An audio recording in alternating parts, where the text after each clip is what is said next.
This is Dr. Lucella, and I'm a doctor of sport and performance psychology. We're going to talk about the disease of overcoaching, basically as it relates to Flexbone football. But really, this could be utilized in football and in sport in general.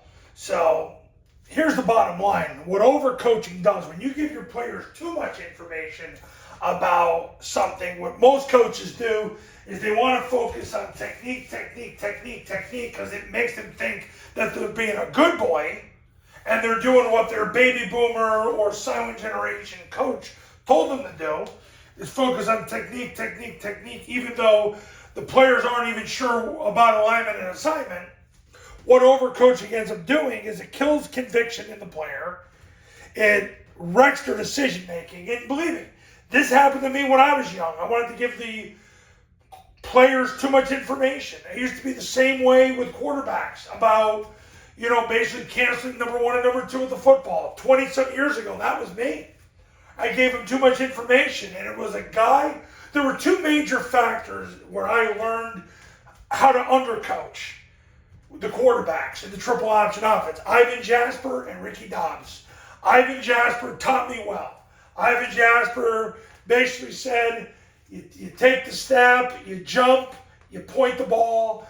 Basically, it's the B-back's ball unless number one can tackle the B. And then, of course, when I was young, it's, well, what do we read? Do we read shoulders, numbers, head? He goes, listen, you cracker. He goes, can the guy tackle the guy? If the guy can tackle the guy, you pull the ball, replace and score. And if the other guy can tackle you, you better hit the brakes and flick the ball. Flick the ball. He's the one that told me to flick the ball too, because it's a better visual picture for the player than pitch. That's why I always hear me say flick. It's because of Ivan Jasper. He's the man. Unfortunately, he has to coach in that communist haven that's become what Navy has become, the short-term fix that they're doing right now. Anyway, another topic for another time. So, it kills decision-making when you overcoach. That's why with quarterbacks, I say the least amount of words possible and surrender the outcome to God. Then, it kills competitive flow. It makes the player less competitive because he's trying not to get yelled at by you because you gave him all this stuff to do. It creates fear because they're afraid that they're going to get yelled at or they're not doing it right. It creates anxiety because they're afraid that they're not going to be able to handle all the TMI you gave them. And it kills the love of the sport. Basically, you burn the kid out. That's what happens with overcoaching. That's why I focus on undercoaching. I had an assistant coach, and as you heard me in my video the other day, when it comes to assistant coaches, I'm skeptical, might be a complimentary word. When it comes to assistant coaches, I proceed with caution, but he was like, well, how do we teach players what to do? I go, the first thing you do is you don't do it in a one-on-one fashion. You make everybody work together so you build team fundamentals. Because the more skilled players practice with alignment, and the more alignment practice with skilled players, the more you get to the reality of what you're doing. That's why Paul Johnson's life bullet drill is so powerful. And I get questions all the time about how to do Paul Johnson's life bullet drill. First of all, there's about 50 videos on this YouTube channel, and if you're my client, literally you have probably, it might be 100 hours worth of video on it in the online classroom. So go there, you'll see how to do it. You want the quick explanation? It's 2 to 3 offenses going against 7 coaches holding shields with scripted alignments, assignments. If you're my client, I do all the scripting for you. So you might as well just pay the $9.97 and become my client so I can help you win. So you can call me 366 days a year for the next 2 years so I can be by your side as you go through this. But I'm going to make sure you get it right the first time so you don't become dependent on my tit and everything works great. But if you still are, you can call me.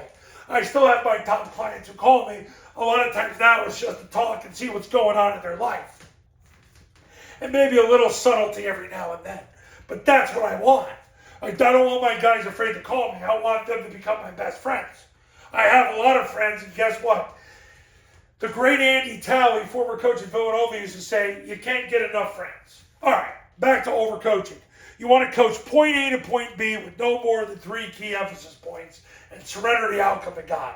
Don't give your kids more than 3 things to think about.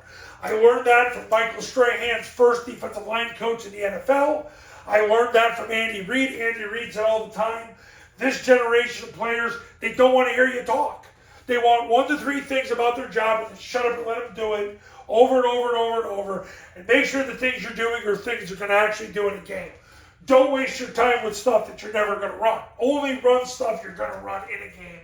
And using the Zerline NFL Run Study, as I've referred to endlessly on this YouTube channel, make sure it's more than 4 times a game.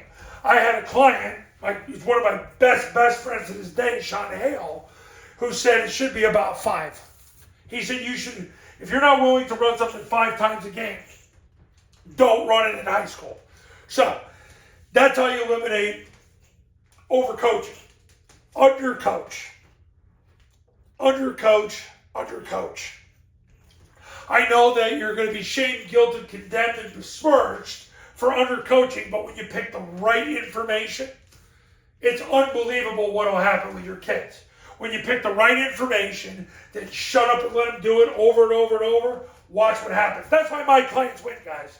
That's why they win. Because we take the right information, give it back to them, and shut up and let them do it.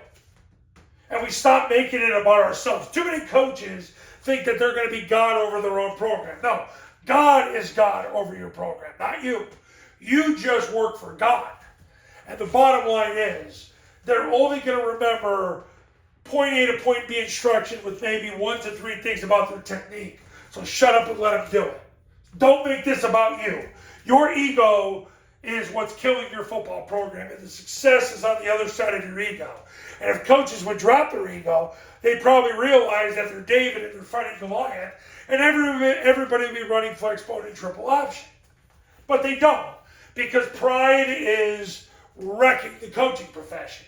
And that's why you go on X and other aspects of social media, and coaches act like a bunch of jackasses. Instead of focusing on math, science, real science, not the Tony Fauci science, the real science, math and real facts, variable proof facts, what will happen from there is you'll create an elite performance environment and thrive and advance in 2025 and beyond. And if you become my client, I empower you to get there, just like Haverford, Scobie, and Queston did last year.